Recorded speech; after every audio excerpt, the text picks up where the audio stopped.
Full నవ్వుకోవడమే, ఇంకా నవ్వి చెక్కిళ్ళు నొప్పేస్తున్నాయి. అంత బాగుంది సినిమా. సూపర్ అనిపించింది. చాలా బాగుంది. వెంకటేష్ కి వరకు విక్టరీ. చాలా బాగుంది సూపర్ ఉంది. Excellent family entertainment.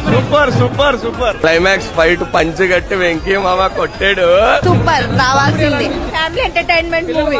సూపర్ అంతా అసలు నవ్వుతూనే ఉంటది మొత్తం ఫ్యామిలీ. అసలు ఏం ఆలోచించకుండా వెళ్ళొచ్చు. చాలా బాగుంది సినిమా సూపర్ బ్లాక్ బస్టర్. చాలా బాగుందండి. కామెడీ చాలా బాగుంది. బ్లాక్ బస్టర్ సూపర్ చాలా బాగుంది. సూపర్ ఫ్యామిలీ ఎంటర్టైన్మెంట్ చాలా బాగుంది. వెంకటేష్ కామెడీ టైమింగ్స్ అన్ని చాలా బాగుంది. Excellent movie. ఈ మూవీ చూసాక చాలా సంతోషంగా సంక్రాంతి పండుగలా ఉంది. మనం మళ్ళీ వచ్చి చూసేలాగా ఉంది. సీట్లతో కూర్చోలేదు మ్యామ్, అంతా బాగుంది. ఫ్యామిలీ ఎంటర్టైన్మెంట్ కూడా full comedy. First half second half అయితే